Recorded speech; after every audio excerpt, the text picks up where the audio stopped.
നല്ല ചൂട്. നമ്മൾ പാലക്കാടിലെ പണ്ടുള്ള പാലക്കാടത്തെ വീടുകളിലൊക്കെ ഈ പ്രസവാനന്തര ശുശ്രൂഷയുടെ ഭാഗമായിട്ട് ഉണ്ടാക്കുന്ന ഒരു സംഭവമായിരുന്നു വെളുത്തുള്ളി ഉരുക്കിയത് എന്നുള്ളത്. അത് ചിലപ്പോൾ എല്ലാവിടെയും, പാലക്കാട് മാത്രമല്ല എല്ലാവിടെയും ഉണ്ടാക്കുന്നുണ്ടാവും. പക്ഷേ ഓരോരുത്തരും ഓരോ രീതിയിലായിരിക്കും അതൊക്കെ ഉണ്ടാക്കുക. അപ്പോൾ പാലക്കാട് ഒരു പ്രത്യേക രീതിയിലാണ് അത് ഉണ്ടാക്കുന്നത്. വേറെ പല സ്ഥലത്തും അത് അവരവരുടെ രീതിയിൽ ഉണ്ടാക്കുന്നുണ്ടാവും. എന്തായാലും ഈ വെളുത്തുള്ളിയൊക്കെ ഒരു മരുന്ന് വിഭാഗത്തിൽ പെടുന്ന ഒരു സംഭവമായതുകൊണ്ട് അത് എല്ലാവിടെയും ഉപയോഗിക്കുന്നുണ്ട്. അപ്പോൾ നമ്മൾ അപ്പോൾ ഉണ്ടാക്കുന്ന ഒരു സംഭവമാണ് ഈ ഒരു വെളുത്തുള്ളി ഉരുക്കിയത് എന്നുള്ളത്. അത് പാലക്കാട്ടിൽ അത് എങ്ങനെയാണ് ഉണ്ടാക്കുന്നത് എന്നുള്ളതിനെ പറ്റിയിട്ടുള്ള ഒരു വീഡിയോ ആണ് നമ്മളിന്ന് ചെയ്യാൻ പോകുന്നത്. അപ്പോൾ അതിൻ്റെ ആ കാഴ്ചകളിലേക്ക് നമ്മളപ്പോൾ നമ്മുടെ വെളുത്തുള്ളി ഉരുക്കിയത് ഉണ്ടാക്കാൻ വേണ്ടിയിട്ട് 3 കുടം സാമാന്യം വലിപ്പമുള്ള 3 കുടം വെള്ളുള്ളിയാണ് ഇവിടെ എടുത്തിരിക്കുന്നത്. ഇനി ഇതിനെ നമുക്ക് കഴുകി വൃത്തിയാക്കിയിട്ട് ഉണക്കിയെടുക്കുകയാണ് വേണ്ടത്. ജലാംശം തീരെ പാടില്ല. അപ്പോൾ നമ്മൾ വെള്ളുള്ളിയൊക്കെ കഴുകി വൃത്തിയാക്കി ഇവിടെ വെച്ചിട്ടുണ്ട്. ഇനി ഈ വെള്ളമൊക്കെ ഇതൊന്ന് ഊറ്റിക്കളഞ്ഞ് ഇതിനെ ഒന്ന് നന്നായിട്ട് ഇതൊക്കെ ഒന്ന് തോർത്തിയെടുക്കണം. ആ വെള്ളമൊക്കെ അതൊക്കെ ഒന്ന് ഒപ്പിയെടുക്കണം. അപ്പോൾ നമ്മുടെ വെള്ളുള്ളിയൊക്കെ നമ്മൾ കുറച്ച് നേരം ഫാനിൻ്റെ ചുവട്ടിൽ വെച്ചിട്ട് അതിനൊക്കെ ഒന്ന് ഡ്രൈ ആക്കി എടുത്തിട്ടുണ്ട്. കുറച്ചും കൂടെ ആവാനുണ്ട്. അത് കഴിഞ്ഞിട്ട് നമുക്കിതിനെ ഒന്ന് ചെറുതായിട്ടൊന്ന് ചതയ്ക്കാനേ പാടുള്ളൂ. അങ്ങനെ അരച്ച് എടുക്കുന്ന ഒരു പരുവത്തിലേക്ക് ആക്കരുത്.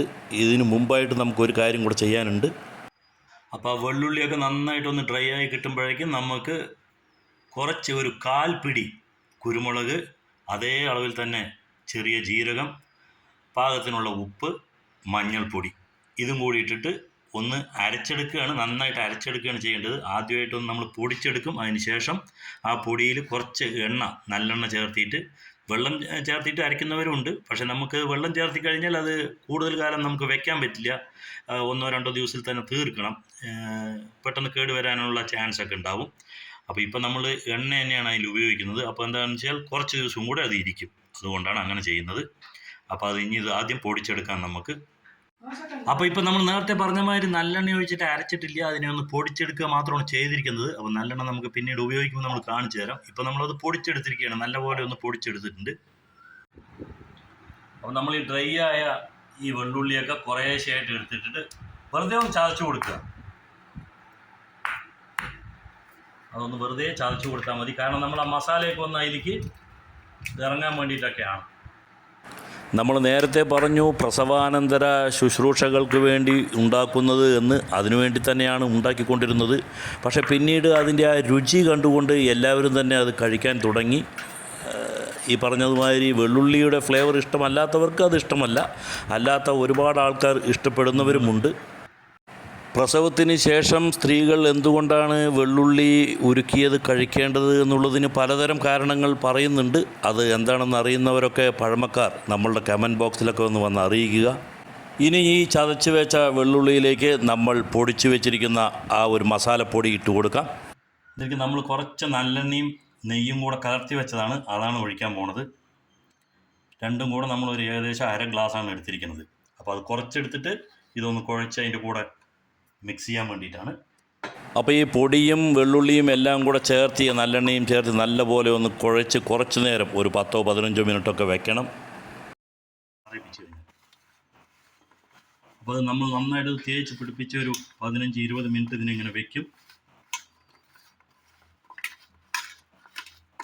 ഫ്രണ്ട്സ്, അപ്പോൾ ഇപ്പോൾ നമ്മൾ ചെയ്യണത്, നമ്മൾ നേരത്തെ നല്ലെണ്ണയും നെയ്യും കൂടെ വെച്ചിരുന്നു. അതിനെ ചൂടായ ഒരു ചീനച്ചട്ടിയിലേക്ക് ഒഴിക്കുന്നുണ്ട്. ഈ എണ്ണയൊന്ന് ഇനി ചൂടായി വരട്ടെ. അപ്പോൾ നമ്മളിപ്പോൾ ആ തിളച്ച എണ്ണയിലേക്ക് നമ്മൾ മസാല പുരട്ടി വെച്ച ആ ഒരു വെള്ളുള്ളിയൊക്കെ ഇട്ട് കൊടുക്കുകയാണ്. ഈ സമയത്ത് ഫ്ലെയിം ഒന്ന് കുറച്ച് വെക്കണം. ഇത് ഇനി ഇതിൽ കിടന്ന് നല്ലപോലെ ഒന്ന് മൊരിയണം.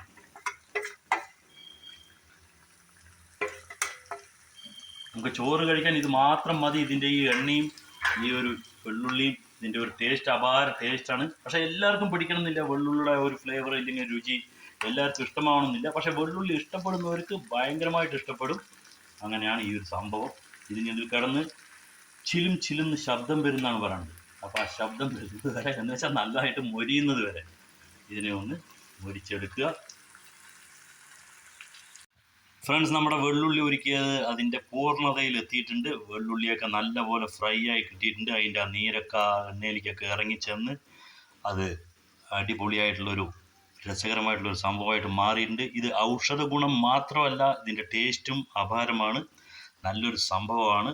ചോറിൻ്റെ കൂടെ കഴിക്കാനൊക്കെ ആ വെള്ളുള്ളിയുടെ അതേമാതിരി നല്ലെണ്ണയും നെയ്യും കൂടെ ചേർന്ന ആ ഒരു മിശ്രിതത്തിൻ്റെ മഞ്ഞൾ, കുരുമുളക്, അതേമാതിരി ജീരകം, ഇതിൻ്റെ എല്ലാം കൂടിയിട്ടുള്ള ആ ഒരു ടേസ്റ്റ്, അത് ചോറിൻ്റെ കൂടെ ഇത് ഒഴിച്ച് കഴിക്കുമ്പോൾ ഉള്ള ഒരു രുചി, അത് അപാരം തന്നെയാണ്. ഞാൻ പറഞ്ഞ മാതിരി ചിലർക്ക് വെള്ളുള്ളി ഇഷ്ടപ്പെടാത്തവർക്ക് ചിലവർക്ക് അത് കഴിക്കാനൊരു എന്തെങ്കിലും ഇതുണ്ടാവും. പക്ഷേ അതിൻ്റെ ടേസ്റ്റ് എന്ന് പറയുന്നത് നല്ലൊരു ടേസ്റ്റ് തന്നെയാണ്. അപ്പോൾ നിങ്ങളും ഇതേപോലെ ഒന്ന് ഉണ്ടാക്കി നോക്കുക. നിങ്ങളുടെ അഭിപ്രായം നമ്മുടെ കമൻറ്റ് ബോക്സിൽ വന്ന് അറിയിക്കുക. ഇത് ഇരിക്കുന്തോറും കുറച്ച് കുറുകി വരും. എന്നിട്ട് നല്ല ചൂട് ചോറിൻ്റെ ഒപ്പമാണ് ഇത് നമ്മൾ കഴിക്കേണ്ടത്. ചൂട് ചോറിൻ്റെ ഒപ്പം കുറച്ചൊന്ന് ഒഴിച്ച് ആ ഒരു വെള്ളുള്ളിയും അതേമാതിരി തന്നെ ആ എണ്ണയും ഒക്കെ കുറച്ചെടുത്ത് അതുകൂടെ ഒഴിച്ച് ചോറിൻ്റെ ചൂടൊന്ന് ആറിക്കഴിഞ്ഞാൽ ആ ഇളം ചൂടോടുകൂടിയിട്ടുള്ള ആ ചോറും ആ ഒരു ചാറും അതിൻ്റെ ആ ഒരു എണ്ണയും ആ ഒരു വെള്ളുള്ളിയും എല്ലാം കൂടെ കൈ കൊണ്ടൊന്ന് നല്ലപോലെ കുഴച്ച് വേണം കഴിക്കാൻ. അതീവ രുചികരമായിട്ടുള്ള ഒരു സംഭവമാണ്. അടുത്ത ഒരു വീഡിയോയുമായിട്ട് വരുന്നവരേക്കും ബൈ, എൻജോയ്.